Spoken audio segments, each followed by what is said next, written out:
Hello students. अब हम यहाँ पे कंट्रोल स्ट्रक्चर्स में हमने सबसे पहले इफ स्टेटमेंट पढ़ा था। अब हम यहाँ पे पढ़ेंगे इफ एल्स स्टेटमेंट। अभी हमने जो यहाँ पहले हमने एक प्रोग्राम डिस्कस करा था जिसमें हमने इवन नंबर पता करा था और फिर उसके बाद ऑड नंबर भी पता करा था। उसके लिए हमें दो इफ स्टेटमेंट्स की जरूरत पड़ी थी। दैट मीन्स अगर नंबर ऑड है या इवन है तो हमने लिखा था if num mod 2 equals to 0 और फिर यहां पे मैंने प्रिंट कराया था सी आउट इवन। और मुझे ऑड चेक करने के लिए फिर से एक और इफ स्टेटमेंट लिखना पड़ा था जिसमें मैंने इस तरीके से लिखा था if num mod 2 not equals to 0 cout odd. So यहां पर हमें दो बार इफ स्टेटमेंट्स लिखना पड़ा, लेकिन क्योंकि यहां पर अगर कंडीशन फॉल्स हो रही है, यहां पे जो भी नंबर की वैल्यूज आ रही हैं 10, 11, 12, 13, 14, इनमें कौन सी नंबर्स एक्सेप्टेबल होंगी? 10, 12, 14 जो कि एक इवन नंबर्स हैं। कौन सी नंबर्स यहां से रिजेक्ट हो जाएंगे? दैट मीन्स कंडीशन उन नंबर की वजह से फॉल्स हो जाएगी 11 और 13। दैट मीन्स अल्टीमेटली अगर ये कंडीशन ट्रू नहीं होती है उस केस में वो नंबर तो हमारा क्या है, एक तरीके का ऑड नंबर ही है। तो हमें उसके लिए फिर से कंडीशन लिखना नहीं पड़े, ऐसा कोई सिस्टम हो सकता है हमारे पास। दैट मीन्स मैं यहां पर बात कर रही हूं अगर ऐसा हुआ तो क्या करना है और अगर ऐसा नहीं हुआ तो क्या करना है। अगर मैंने जो आपसे एग्जांपल डिस्कस करा था इफ वेदर इक्वल्स टू रेनी तो हमें कार से जाना था, लेकिन अगर वेदर नहीं रेनी नहीं है दैट मीन सनी ही है तो हमें यहां पर उसके लिए फिर से कंडीशन लिखने की जरूरत नहीं है। हम यहां पर एक नई चीज लिख सकते हैं जिसको हम बोलते हैं एल्स। और एल्स के पास मैंने आपको क्या बोला? अगर ऐसा नहीं हुआ। दैट मीन्स हम पहले ही एक कंडीशन चेक कर चुके थे और वो कंडीशन फॉल्स हो गई तो हमें फिर से कोई कंडीशन चेक करने की जरूरत नहीं है। हम यहां पर उस चीज को इवेलुएट कर रहे हैं कि कंडीशन फॉल्स होने के बाद क्या होता। तो एल्स पार्ट में हमें कंडीशन लिखने की जरूरत ही नहीं है, हम यहां पर डायरेक्टली लिख सकते हैं स्कूटी। तो अगर इसका हम इफ एल्स का हम अगर डेफिनेशन की बात करें तो if else statements test the condition. if the condition is true then the if block statements are executed. if the condition is not true then else block statements are executed. अगर condition true है, यहां पर हम समझेंगे अगर condition true है तो if के स्टेटमेंट्स एग्जीक्यूट होंगे और else के स्टेटमेंट्स स्किप कर देगा कंपाइलर। अगर कंडीशन फॉल्स है तो हमारा इफ के स्टेटमेंट्स कंपाइलर स्किप कर देगा, एल्स के स्टेटमेंट्स एग्जीक्यूट होंगे। इसका सिंटेक्स किस तरीके से होता है, यहां पर हम सिंटेक्स देख लेते हैं। इफ लिखते हैं, कीवर्ड है, यहां पर हम लिखते हैं कंडीशन।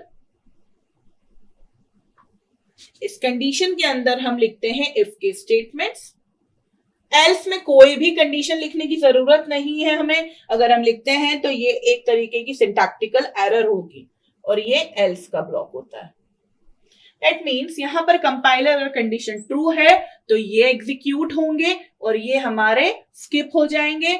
अगर कंडीशन फॉल्स है तो ये हमारे स्किप हो जाएंगे और एग्जीक्यूट एल्स पार्ट होगा। तो हमारा जो एग्जाम्पल था जिसमें हमें ऑड और इवन पता करना था उसको अगर मैं यहां पर प्रोग्राम के थ्रू करूं तो कैसा लिखना रहेगा? मेरे मेन फंक्शन के अंदर हमारा इफ एल्स के सिंटेक्स को फॉलो करेंगे हम। इस मेन फंक्शन के अंदर यहां पर हमने एक वेरिएबल बनाया था नम नाम का। उस वेरिएबल की वैल्यू हमने यूजर से ली थी। फिर उसके बाद हम यहां पे चेक कर रहे हैं सबसे पहले इफ की कंडीशन जो कि है num mod 2 इक्वल्स टू 0। तो उस केस में यहां क्या प्रिंट हो जाना चाहिए? सी आउट इवन। और एल्स पार्ट में हम लिखेंगे यहां पर सी आउट ऑड। और उसके बाद हमारा बाहर एक और स्टेटमेंट था प्रिंट होने के लिए बाय, ताकि हम वर्किंग समझ पाए इफ एल्स की।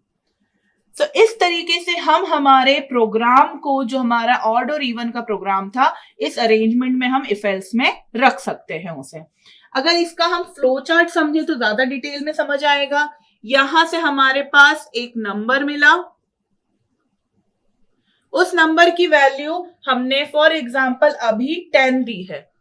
सो यहां से 10 वैल्यू के साथ में कंडीशन चेक हुई, कंडीशन चेक हुई नम मॉड 2 इक्वल्स टू 0। कंडीशन हमारी ट्रू हुई है। सो ट्रू के केस में यहां पर हमारा स्टेटमेंट एग्जीक्यूट हुआ है सी आउट इवन, और उसके बाद यहां पर हमारा स्टेटमेंट एग्जीक्यूट हुआ जो इफ स्टेटमेंट के बाहर का था, जो कि है बाय।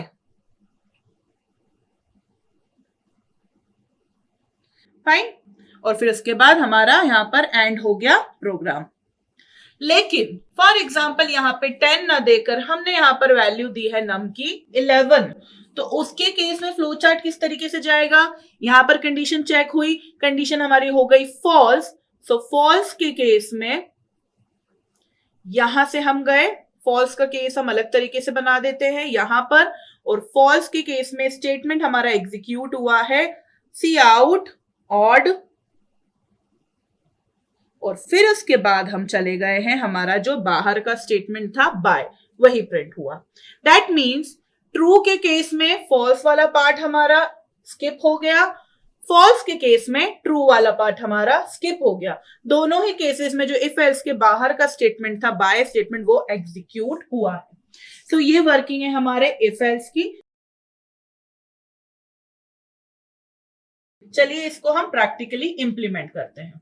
सो हम यहां पर सबसे पहले हमारे हेडर फाइल्स को इंक्लूड कर देते हैं।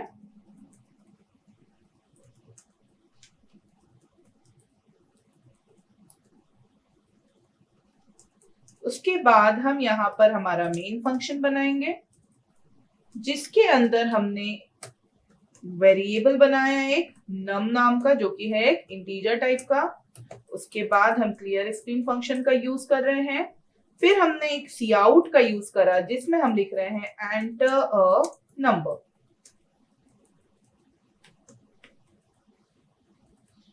फिर हम सी इन का यूज करके हमारे यूजर से नम की वैल्यू स्कैन करी हमने।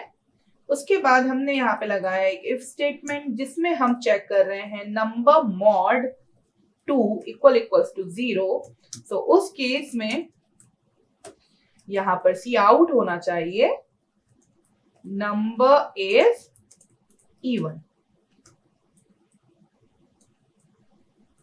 और एल्स पार्ट में हम लिखेंगे सी आउट नंबर इज ऑड, और बाहर हमारे इफ एल्स स्टेटमेंट के बाहर हमारा लिखा आएगा स्टेटमेंट सी आउट बाय, और हम यहां पर एक स्लैश एन का यूज कर लेते हैं, बैकस्लैश एन का, ताकि हमें न्यू लाइन मिल जाए, और gate ch।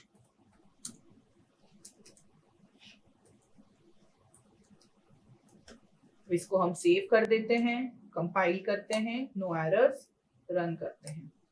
Enter a number, हम सेम एग्जांपल ले लेते हैं जो इससे पहले हमने टेस्ट करने के लिए लिए थे, टेस्ट केसेस के लिए। तो 10 नंबर इज इवन बाय। इसके बाद हम ऑड के लिए चेक करते हैं, 13 नंबर इज ऑड बाय। सो हमारा जो आउटपुट है बिल्कुल सिमिलर आया, बस हमारे प्रोग्राम को बनाने का तरीका बदल गया। आप अगर ये देखें कि हम यहाँ पर एल्स बिना इफ के अगर बना देते तो हमारे पास क्या एरर आती। सो ये आप रीड करें, error misplaced else. That means हम इफ बिना एल्स के तो बना सकते हैं, क्योंकि हमने लास्ट वीडियो में वो बनाकर देखा भी है, लेकिन आप एल्स बिना इफ के बना नहीं सकते हैं। दूसरी चीज हमें यहाँ पर एक और चीज देखनी है, अगर मैंने एल्स में यहाँ पर कंडीशन लिखी होती तो क्या होता, फिर एल्स लिखने का मतलब भी नहीं रहता, बट फिर भी हम लिख के देख लेते हैं। अगर हमने कंडीशन लिखी होती तो क्या होता उस केस में। मैंने कंपाइल करा, warning and error, code has no effect. पहली चीज तो वार्निंग ही दे दी कि कोड का इस पर कोई इफेक्ट नहीं है। क्यों? क्योंकि वहां पर एल्स पार्ट के पास तो वही वैल्यूज जा रही हैं जो ऑड हैं। दूसरी चीज स्टेटमेंट मिसिंग, हमारे पास यहां पर उसने बोल दिया स्टेटमेंट मिसिंग, क्योंकि हम कंडीशन के बाद कभी सेमीकोलन नहीं लगाते हैं, लेकिन यहाँ पर क्योंकि जो सिंटेक्स कंपाइलर को पता है उसके अकॉर्डिंगली एल्स के आगे कंडीशन लगना ही नहीं है। और अगर यहाँ पर कोई कंडीशन लगी है तो ये एक स्टेटमेंट है, तो स्टेटमेंट जब एंड होता है तो सेमीकोलन चाहिए होता है। तो हम यहाँ से इसको हटा देते हैं। एल्स के अगर हम सेमीकोलन लगा देते हैं तो कोई सिंटैक्टिकल एरर नहीं होगी, लेकिन उसकी वजह से हमारा जो आंसर है प्रिंट होना था ऑड के लिए वो इस तरीके से प्रिंट होगा, और जो इवन के लिए प्रिंट होना था वो भी हम देख लेते हैं। हमारा नंबर ऑड और इवन दोनों प्रिंट हो गया, क्योंकि एल्स का स्टेटमेंट हमने वहीं पर उसे एंड कर दिया, टर्मिनेटर कर दिया। तो टर्मिनेशन करने की वजह से जो ब्रेसेस के अंदर लिखा था वो जो स्टेटमेंट है वो उसकी डिपेंडेंसी एल्स पार्ट पर नहीं रही। सो ये था हमारा वर्किंग इफ एल्स स्टेटमेंट का।